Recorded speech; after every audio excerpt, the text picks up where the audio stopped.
Live surpresa. Vou esperar um pouquinho. O Instagram começa a avisar as pessoas que a gente tá ao vivo.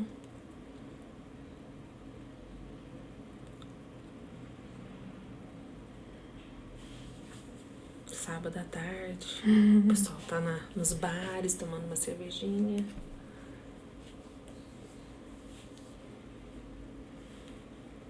Vamos ver quem que entra primeiro. Chegar mais. Opa! Estou parecendo só metade de você. Aí. Ó. Homem integral. Qual dos homens? Quem que entrou? Acho que é o Léo. Minha irmã. Isso mesmo, vão chegando. Uma live surpresa. Oi, sister. Vamos esperando o pessoal chegar mais um pouquinho. É uma live surpresa. A Virgínia não tá aqui em Uberlândia hoje. Ela tá passeando. E eu ia fazer a live sozinha. Mas decidi fazer o convite para nossa querida amiga Lu. Porque quando ela participou, ela contribuiu muito. E aí eu fiquei com vontade que ela estivesse junto. Matheus. A Virgínia e eu tínhamos pensado em falar sobre a questão do controle. E a gente até tinha pensado em fazer de tela dividida. Mas como ela tá num final de semana que é para curtir, e um dos nossos aprendizados é aprender a relaxar, Amandas, né? A gente precisa aprender a relaxar. Eu falei, pode deixar que eu faço sozinho. Mas depois pensei, por que não fazer a live com a Lu, com a amiga querida que... Ah lá, ela entrou, chegou! É pra você ir divertir. Não, mas tá? Você pode ficar aqui também. Acabei de falar, Vir, que um dos nossos desafios é aprender a relaxar e que você tá num final de semana relaxando, curtindo, e eu convidei a Lu para fazer essa live sobre esse tema que é tão... Ah lá, tô indo pro salão ficar gata. Isso mesmo, amiga, vai lá. Então, eu vou começar a falar um pouquinho, vai ser uma live rapidinha. A gente quer... Oi, Miriam, seja bem-vinda. Oi, Miriam. A gente quer falar um pouquinho sobre a questão do controle. Eu vou falar a questão do controle com relação às famílias disfuncionais e a Lu vai trazer as contribuições dela com toda a bagagem que ela tem, né? De consultório, de estudo, de clínica, né, amiga? Sim. Então, o que a gente percebe quando a gente cresce numa família disfuncional? Uma das características é que esses adultos, eles se tornam muito controladores. Esse controle não é porque a pessoa ela quer controlar o que ela sente e ela quer controlar também o que o outro sente. Mas ela não faz isso muitas vezes de forma consciente, não é consciente, e ela também não faz isso porque ela quer se prejudicar ou prejudicar o outro. Até falar uma coisa, Paty, uma memória que eu tô aqui lembrando é assim. Muitas vezes o controle começa na criança quando ela ainda é muito pequena.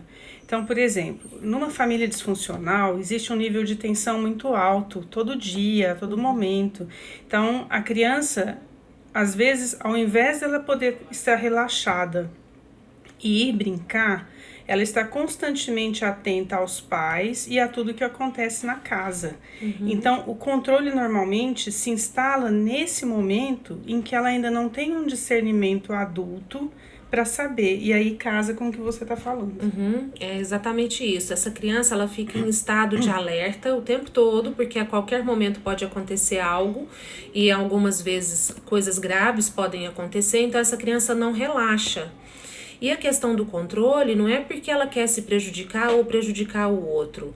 Esse adulto, né, já na fase adulta, ele tem a impressão que se ele abrir mão do controle, a vida dele pode ficar pior do que muitas vezes já está. Então a pessoa, ela quer controlar o que ela sente, ela quer controlar o que o outro sente, ela quer evitar que o outro sinta dor, ela quer evitar que o outro se decepcione, que o outro fique magoado. Opa, Lu, desculpa. E tem a ver com isso, né? Com essa infância que foi muito conturbada, muito tensa, muito melindrosa, né? A gente fala muito sobre isso. E com aquilo que nós falamos na live que eu participei, que muitas vezes, mesmo adultos, é a nossa dimensão da criança, mesmo que imperceptível, que está atuando nesse movimento de controle. Ó, o Eduardo chegou também. Tati, sejam bem-vindos. E esse controle é uma ilusão, né, Lu? É uma ilusão. A pessoa acha que ela tá no controle de alguma coisa, mas é uma ilusão. E olha como que esse controle vem da dimensão criança. A criança, quando sente medo, por exemplo, ela acredita que se ela colocar o lençol sobre a cabeça, que nada vai atacar. Se ela cobrir os pés, que o fantasma não vai pegar. Isso. Então, ela acredita efetivamente que ações, a gente pode dizer supersticiosas, vão ter um funcionamento. Então, às vezes, o adulto que é controlador, ele acredita que naquele movimento de controle, que ele vai poder impedir que alguma coisa aconteça com ele. A Lu também falou na semana passada que, assim, o papai e a mamãe dessa criança que cresceu numa família disfuncional também vieram de famílias disfuncionais, né? Então existe uma desconexão nessa família, como se fossem ilhas. Essas pessoas se tornam ilhas, não tem essa conexão emocional entre os adultos e a criança precisa desenvolver estratégias. Mas o olhar da criança, que é o que a gente percebe na constelação, né, amiga? Essa criança, ela ama tanto o papai e a mamãe que ela é capaz de qualquer coisa pelo papai e pela mamãe. Então, se ela entende, essa semana eu atendi uma pessoa assim, o papai foi embora e ela entendeu que ela precisava ficar no lugar do papai. Não foi pedido, ninguém pediu isso pra ela, mas ela entendeu que ela precisava ficar no lugar do papai. É a caçula de uma família de 4 irmãos e ela ocupou o lugar não só de alguém que é mais velho, mas de alguém que está numa hierarquia acima da dela. Então é uma pessoa que fica muito cansada, que fica muito e se sente muito sobrecarregada, que se sente responsável pelo outro e ela acha que se ela sair desse lugar, as coisas vão ficar muito difíceis. Na verdade, ela não acredita que existe a possibilidade dela sair desse lugar. Ela acha que esse lugar é o único que ela pode estar. E a criança pequena, isso é importante de lembrar, ela tem um movimento de autossacrifício pela mãe e pelo pai. Ela faz qualquer coisa por esses dois. Fala um pouquinho para eles, Lu, da autoimportância que a gente desenvolve. Que a gente desenvolve desde pequenininha essa questão da autoimportância. Talvez nessa construção do pensamento, que a criança acredita que ela pode fazer algo, na constelação às vezes a gente usa a expressão que são super-heróis, a super menina, né? O super-herói do menino também, porque a criança acredita sim que ela vai poder impedir ou ela vai poder fazer algo por um dos pais. Quando nós crescemos dessa maneira, nós vamos desenvolvendo nossa autoimportância. E um outro ingrediente que entra também nessa questão da autoimportância é o orgulho pessoal, que a gente pode chamar também de um personalismo, ou seja, a gente acredita que aquilo que a gente pensa, da forma como a gente sente, da forma como a gente enxerga, que aquilo é a verdade, que aquilo que é certo.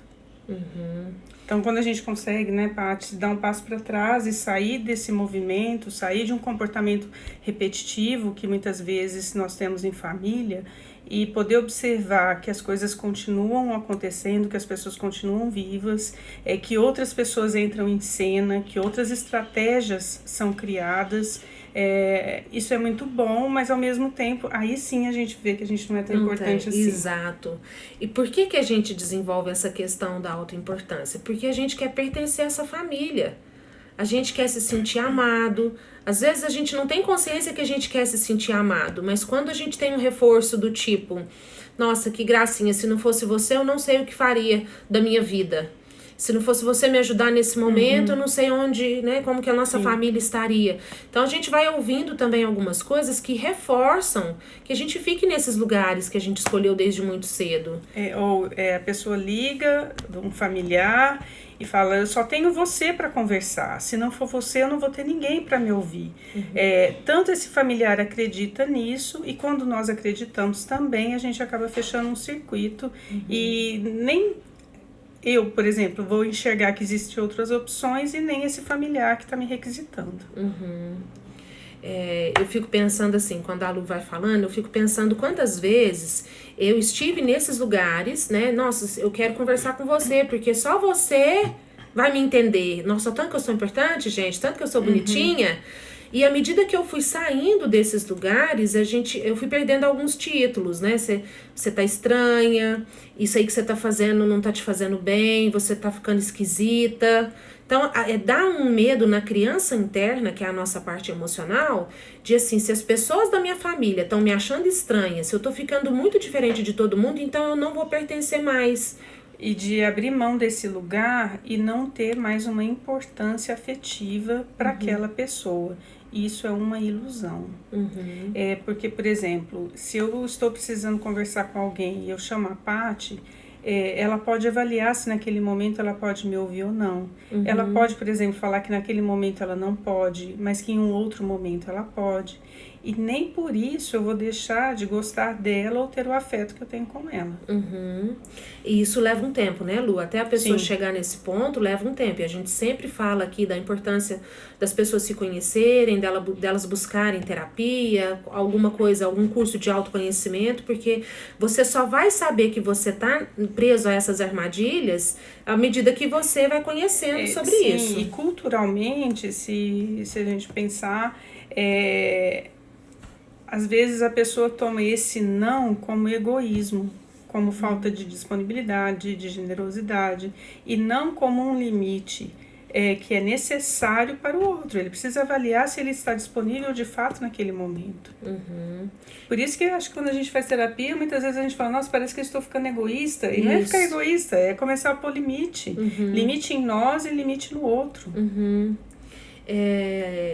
É uma caminhada que a gente fez uma live, né, com a Aline, eu fiz uma live com a Aline na semana passada, a gente falando sobre essas questões desses cursos que a gente oferece, de autoconhecimento, de desenvolvimento pessoal, que às vezes a gente fala assim, é para qualquer um, mas não é bem assim para qualquer um, é para qualquer pessoa que esteja disposta a olhar. Qualquer pessoa que acha que hoje a vida tá difícil, que a vida tá pesada, muitas vezes que acha que já não tem mais solução e que quer olhar. Porque a gente vai sempre propor isso, Sim. né? Nós vamos precisar olhar. Como é que é a charge que a gente acabou de ver lá do menininho, né? A gente viu uma charge sobre terapia, o menininho falando sobre a dor, não é? Para o terapeuta. E que ele está fazendo terapia, mas que ele está sentindo mais dor. E aí o terapeuta responde para ele, você está sentindo a dor, mas é porque você escolheu a dor ao invés da anestesia. Porque muitas vezes, para aqueles que não buscam tanto se autoconhecer como também se curar, às vezes a busca é pela anestesia, sim. E se a gente for pensar hoje, o que é anestesia na nossa atualidade? Anestesia é o álcool, anestesia é a droga, anestesia é o vício em pornografia. Nossa, tem tantas anestesias, Relacionamentos né? tóxicos, Relacionamentos abusivos. tóxicos, automedicação ou excesso de medicação. Então, tem várias formas da gente se anestesiar. Isolamento também entra, né, Lu? Isolamento. Às vezes as pessoas se fecham porque às vezes a infância foi difícil, a infância foi pesada, a família se fecha, o núcleo. E você sabe qual que é o pior isolamento? Às vezes as pessoas continuam convivendo, mas o mundo interno delas é altamente isolado. Não tem ninguém que elas tenham um vínculo e uma relação verdadeira de intimidade e de um nível de profundidade. Porque isso, a intimidade, o contato, é isso que nos alimenta. E para entrar nisso, a gente precisa abrir mão do controle. Sim. Controle do que eu tô sentindo, então poder me expor, poder abrir, poder falar do que eu tô sentindo, sabendo que se eu tô me abrindo, por exemplo, para você, que é minha amiga, se eu tô te contando da minha fragilidade, da minha vulnerabilidade, não tem julgamento, né, Lu? Sim. Na intimidade. E o controle, ele é danado. Sabe por quê? Eu já vi muito no consultório a pessoa assim, mas eu já estou tanto tempo em terapia, eu já tenho autoconhecimento, por que essas coisas estão acontecendo, por que não está mudando? Então, a pessoa às vezes vai tentando driblar para continuar controlando. terrível, não é? Terrível. Porque a gente já passou por Sim. isso. Eu recebi outro dia no consultório uma pessoa que fez terapia um tempo, aí ela voltou e ela falou assim, mas eu achei que eu já tava boa. Ela muito brava com uma situação que tinha acontecido. Eu falei, mas o bichinho do controle... E eu vou contar uma coisa pra vocês. A vida não para. Então as situações vão continuar acontecendo, nós somos constantemente colocados à prova em diversas dimensões da nossa vida. Sejam bem-vindas, Zenoli, Fernanda, Mildinha! mamãe, Vanessa. Saudade de você. Estamos falando sobre controle, mamãe. E a Virgínia tinha falado da questão daquela passagem que você falou quando Maria Madalena ela ia ser apedrejada, sobre a questão da cabeça baixa. Como é que era aquilo?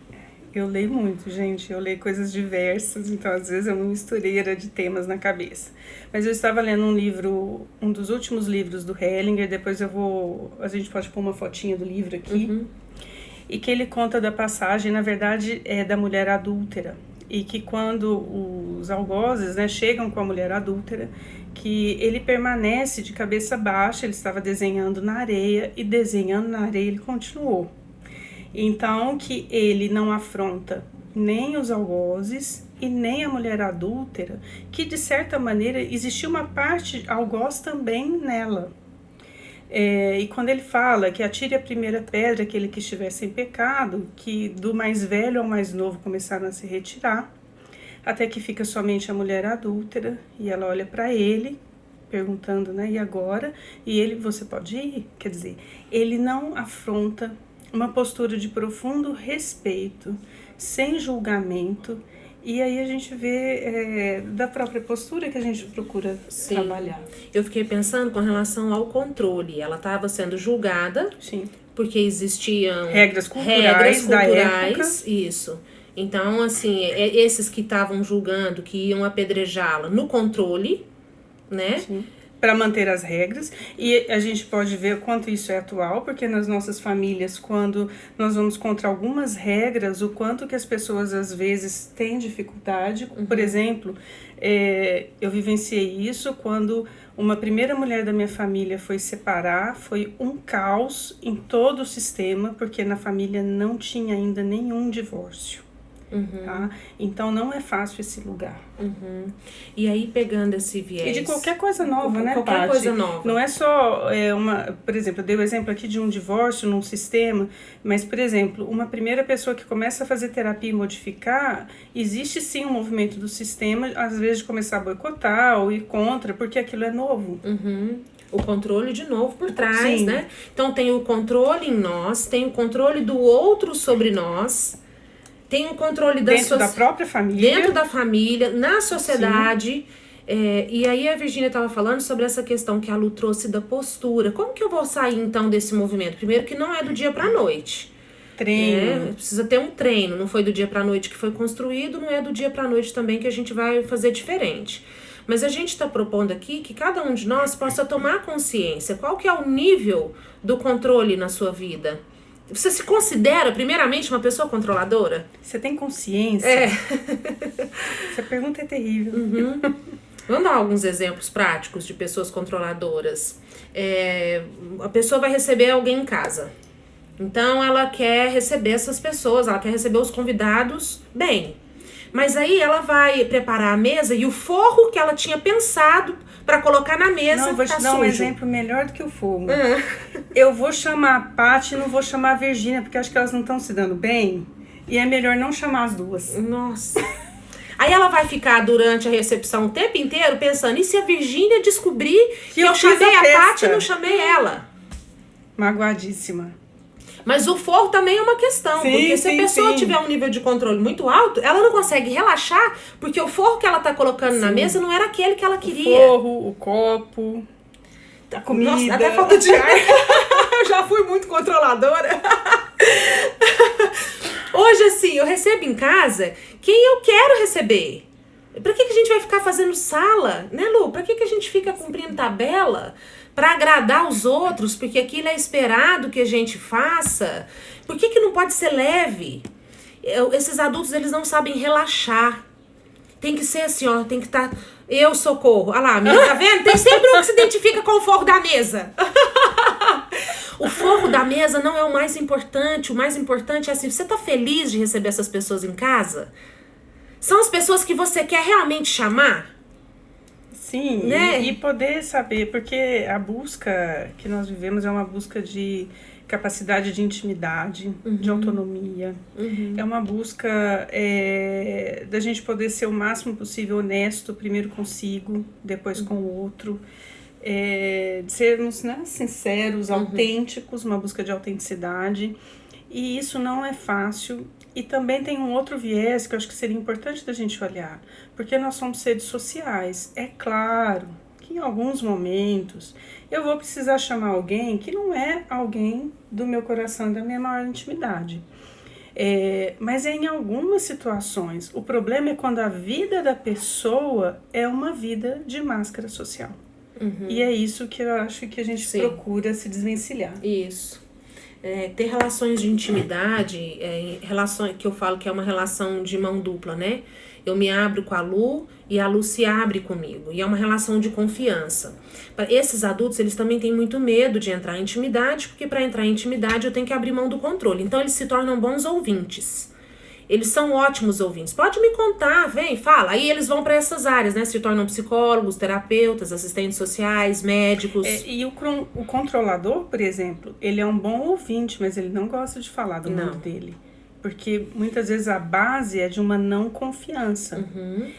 E por mais que cada um de nós, às vezes eu ouço muito esse tipo de verbalização. Ah, mas as pessoas são imperfeitas, o homem é imperfeito, mas existe uma cobrança de perfeição. Então, enquanto que a gente fala da boca para fora sobre a questão da imperfeição, de validar a imperfeição, mas que a gente, no fundo, cada um de nós cobra a perfeição de si mesmo e do outro. Isso também é controle. Sim. Esse bichinho, ele é danado. Ele tá assim, né? A gente pega no ar. Ele resiste. E ele é resistente. A hora que você acha que ele morreu, ele dá um abre, ele aparece. Por exemplo, com filhos é fácil de perceber. Outro dia, eu vou dar um exemplo meu, tá, gente? Porque assim, apesar da gente trabalhar, da gente se trabalhar, a gente também escorrega, né, Lu? Porque nós somos humanas. Eu coloquei, a gente ia pra um determinado lugar e eu falei pro meu filho, mas não calça esse tênis não, esse tênis aí, você tem um tênis um pouco melhor do que esse. Ele falou assim, mamãe, eu não posso escolher o tênis que eu quero calçar? Então, de pequenas situações, pode, meu filho, pode, vai conhecer sujo mesmo, tá bom. De pequenas situações até situações maiores, com quem que o parceiro tá falando, com quem que ele tá trocando mensagem, onde que ele vai, com quem ele vai, se a minha irmã tá brigando com o marido dela, a gente escuta essas coisas no consultório. Não, eu tenho que ir lá ajudar a minha irmã, porque ela tá brigando muito com o marido dela, se eu não falar com ela não escuta ninguém. O controle, talvez a gente possa pensar, tem a ver com generalizações. Ela não escuta ninguém. Opa, como é que é isso? Claro que ela pode escutar outras pessoas. Outro dia, eu não sei se eu cheguei a falar isso em alguma live. Eu tava com uma pessoa, ela recebeu uma ligação da mãe e tava tendo uma briga lá na família e a mãe falando assim, você tem que vir aqui, que hora que você vai vir aqui? E eu tava ouvindo, né? Eu tava do lado dela e ouvindo. Ela falou assim, mãe, amanhã eu vou. Hoje eu não posso, amanhã eu vou. E aí ela desligou o telefone, eu falei assim, você vai onde? Porque tá tendo uma briga lá de família, irmão com cunhada, com a outra irmã, e virou uma bagunça e minha mãe quer que eu vá até lá. Eu falei, mas você não vai não, né? Esse assunto não é seu. Lógico que eu vou, porque se eu não for, ela vai me ligar de novo até ela me vencer pelo cansaço. Não é só vencer pelo cansaço. Essa pessoa que acaba cedendo a esse pedido, ela quer continuar ocupando esse lugar, né, Lu? Porque ela é a mediadora. Me veio até um exercício pra a gente propor. Vamos propor, adoro. Escrever a palavra autoimportância, pode até fazer o desenho como da máscara, né? Eu e a autoimportância. Num espelho, sozinho, no banheiro, sem nenhuma plateia. E dá uma risadinha para essa autoimportância. Porque ela é o que alimenta e muito o controle que existe em cada um de nós. Fica a dica, né, Fica a dica. Aí eu tive notícia com essa pessoa depois, né, que eu encontrei com ela de novo. Eu falei assim, e aí, você foi lá na casa da sua mãe? Claro que eu fui, né, Paty? Claro que eu fui. Eu falei, e você falou alguma coisa? Que eu tinha falado pra ela assim, olha, no que for assunto de casal, não entra não, porque depois quem fica de ruim é a pessoa que entrou, né? Ela falou assim, não, acabou que eles já tinham se resolvido. E é isso que acontece quando a gente não entra nos lugares que a gente não precisa entrar.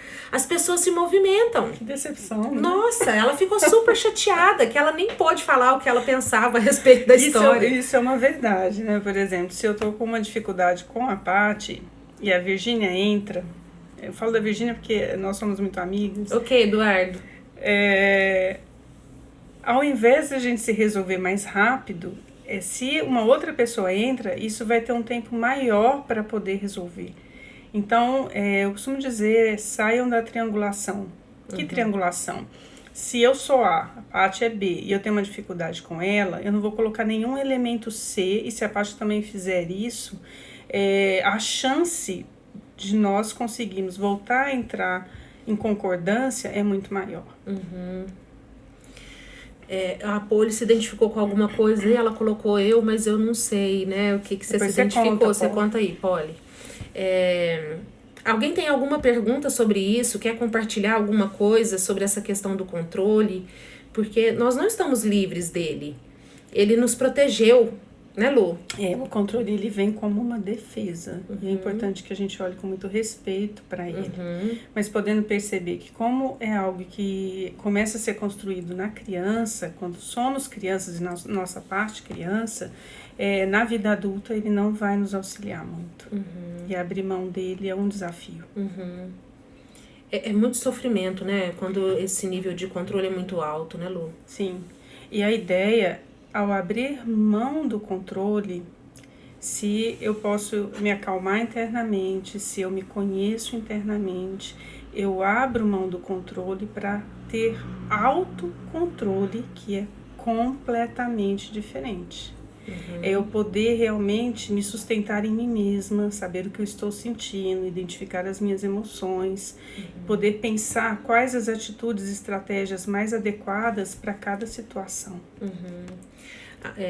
A Lu, ela é a cunhada da Maria Helena, tá lá na Itália, linda, maravilhosa. Como se livrar do controle.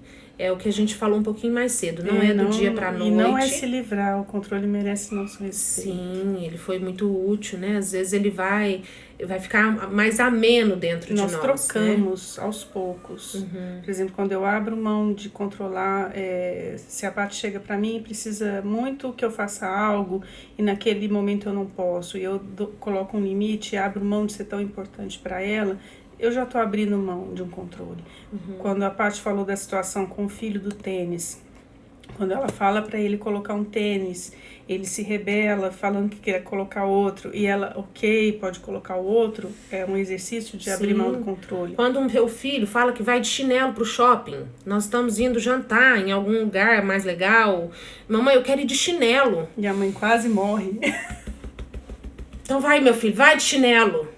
Por quê? Porque existe uma expectativa de que quando você vai num determinado lugar, você tem que estar de uma determinada forma. Patrícia, então se você for numa festa, numa formatura, ele vai de chinelo? Provavelmente não. Mas é aprender a ir maleabilizando, né, Lu? Porque é um exercício pra mim primeiro. Sim. E é discernir quando que não dá de jeito nenhum para ir de chinelo e quando existe a possibilidade de ir de chinelo. Porque o controlador, ele generaliza. A gente estava acabando de falar disso também. Então, por exemplo, não pode ir de chinelo de situação nenhuma. A Lu me acompanha já tem muitos anos, ela sabe, né? A Lu teve uma criação mais livre.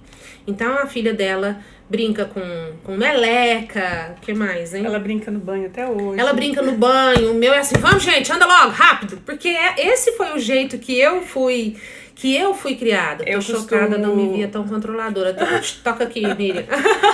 Eu brinco muito que dentro das limitações e dos talentos da minha mãe, ela foi uma mãe muito montessoriana, ou seja, tudo aquilo que eu necessitava enquanto experiência, ela pôde me oferecer. Então tem um pouco mais de espaço. Sim, e eu que tive uma criação mais rígida, mais controladora, acabei reproduzindo isso muitas vezes. Só que é o que a gente costuma falar, né? O Matheus fala muito isso, depois que a gente vê, não tem como desver. Então, depois que a gente fala, né, ou ouve sobre isso, não tem como a gente fingir que não ouviu ou que a gente não está sabendo daquilo. Então, é se permitir aos poucos e fazendo um pouquinho diferente. E validar, por exemplo, quando a Paty acabou agora de falar da criação dela, não é crítica. Não é uma crítica. Por quê? Porque assim como dentro da minha criação, da educação dos meus pais, houve coisas boas e ruins, na dela também.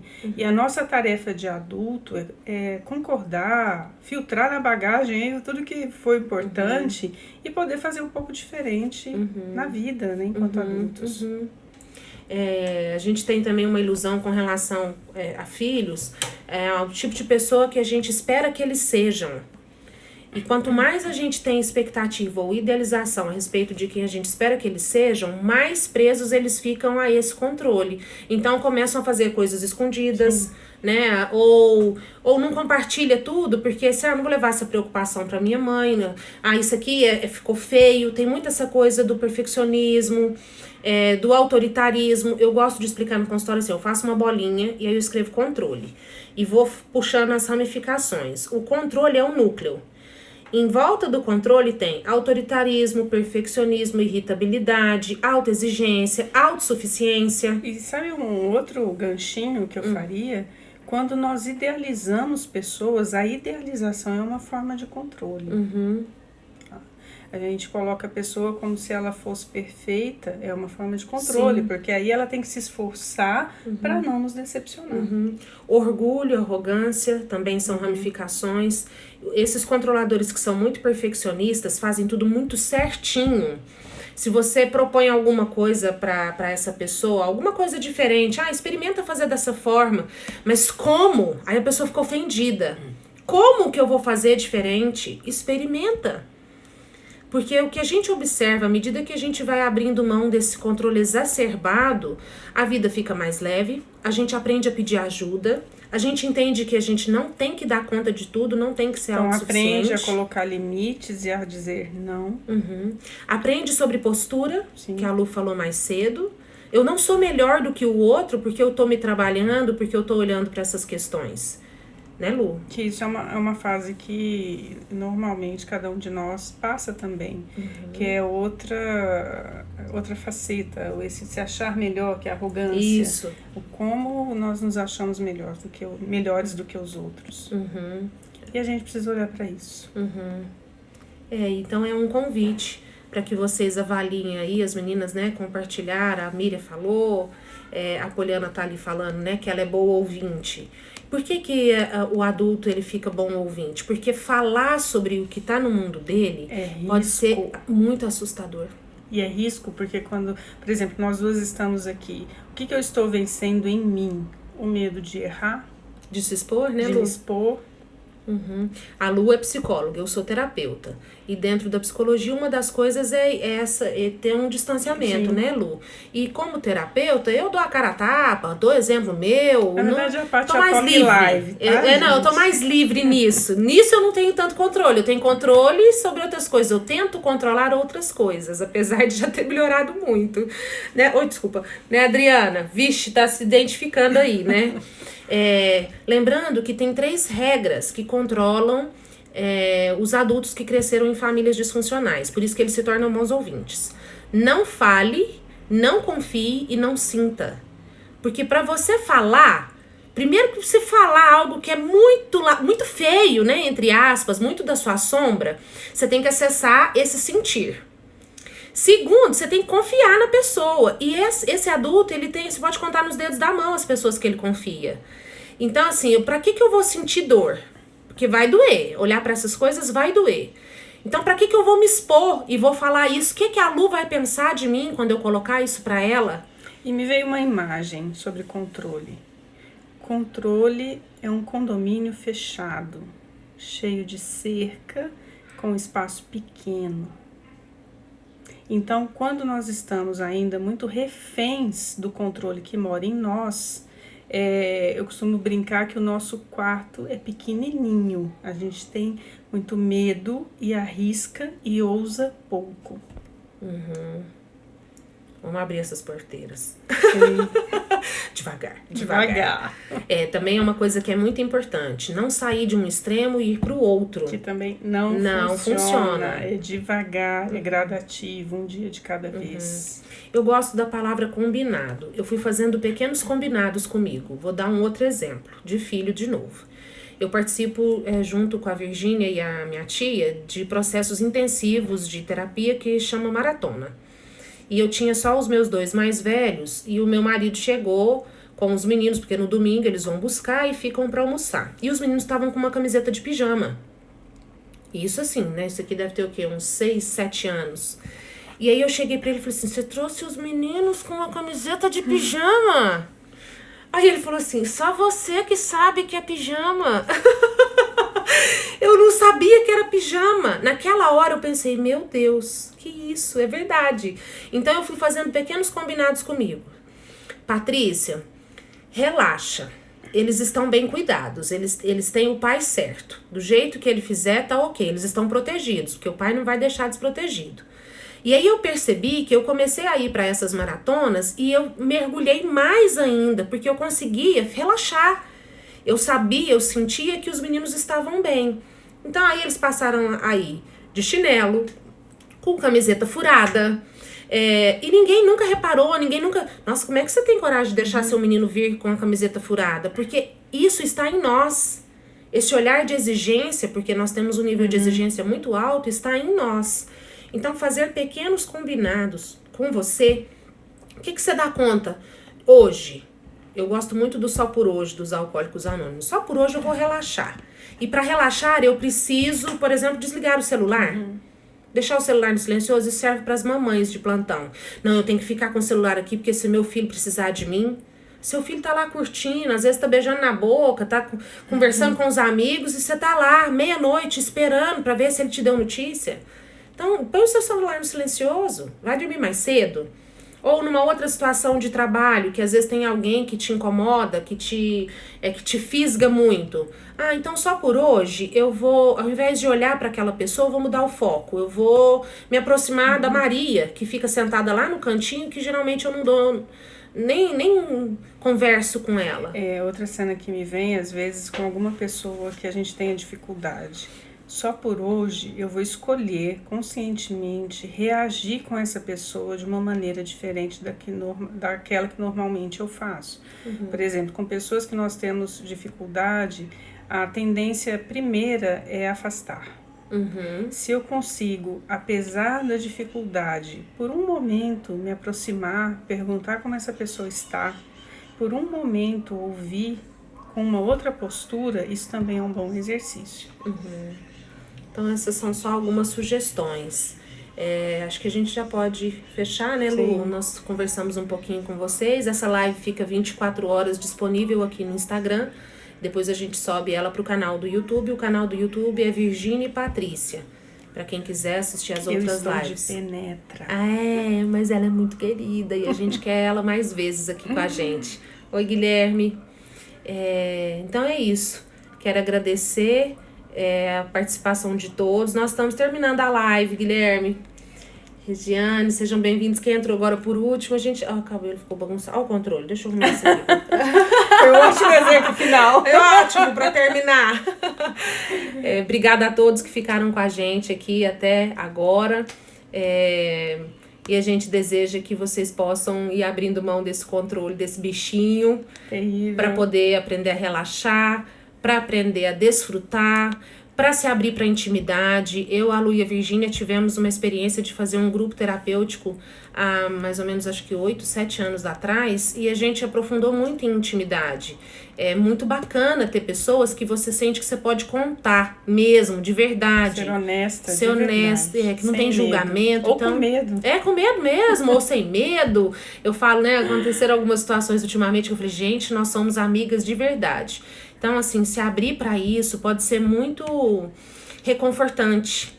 de você. Curativo. Curativo. Isso é remédio, viu, Isso. gente? Então a gente deseja isso para vocês também, que vocês se abram, que vocês aprendam a confiar, que vocês entendam que é ok sentir o que quer que seja que você esteja sentindo e que se você tiver com alguém que você confia, você pode falar, porque não tem espaço para julgamento. Sim. E sentir não quer dizer que eu vou fazer, eu posso pensar a respeito, mas sentir e expor é muito importante.